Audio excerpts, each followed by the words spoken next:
Hai, perkenalkan nama saya Jessica Claudia Lonto, NIM 202106080173.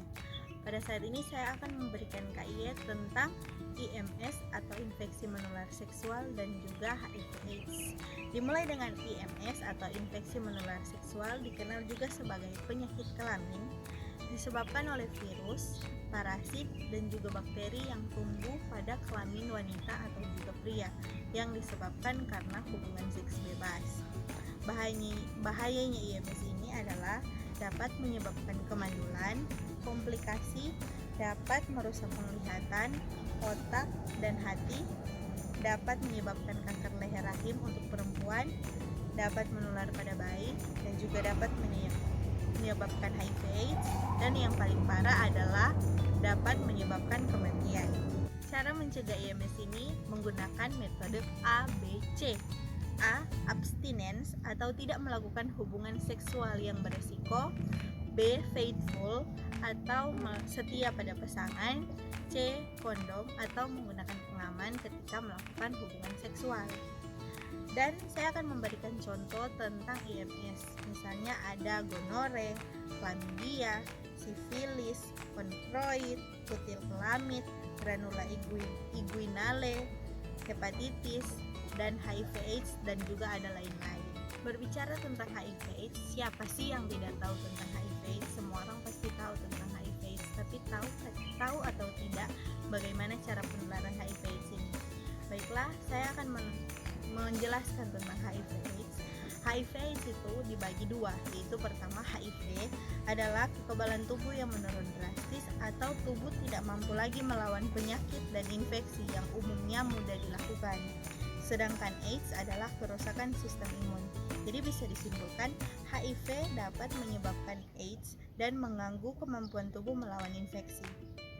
HIV/AIDS ini didapat bukan dari faktor keturunan, melainkan didapatkan melalui hubungan seksual secara bebas atau dilakukan hubungan seksual pada pasangan yang berbeda-beda.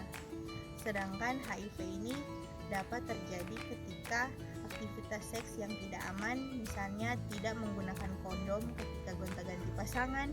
Kedua, menggunakan jarum suntik yang tidak steril. Jarum suntik di sini adalah jarum suntik yang digunakan ketika seseorang mentato diri. Lalu tertular melalui air mani, cairan vagina, lendir anus, darah, dan juga ASI. Gejala pada penderita HIV/AIDS ini adalah flu, demam, sakit tenggorokan, juga kelelahan. Apabila HIV ini sudah berkembang menjadi AIDS, maka gejalanya bertambah lagi, yaitu penurunan berat badan, demam atau keringat malam, kelelahan yang berulang-ulang, serta infeksi juga yang berulang. Seseorang terkena penyakit ini butuh kurang lebih 10 tahun untuk HIV berkembang menjadi AIDS apabila tidak diobati. Tapi alangkah baiknya untuk para penderita segera melakukan pengobatan ketika mengalami gejala-gejala seperti yang saya sebutkan tadi.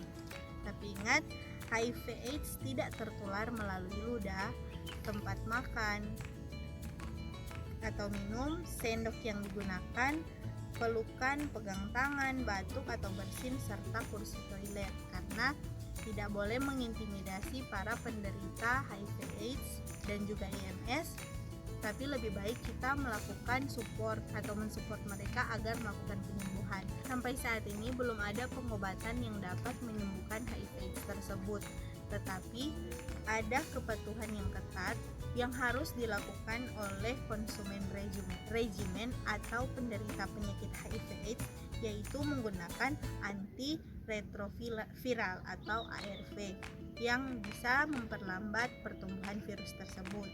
Untuk itu, mari kita menjaga kesehatan kita dengan tidak melakukan hubungan seksual secara bebas, tidak melakukan tato pada tubuh kita, dan terlebih penting adalah masa depan kita yang sehat ditentukan kita hari ini. Jadi hidup sehat ditentukan kita masing-masing. Mari kita hidup sehat agar supaya sehat kita dan sehat penerus kita.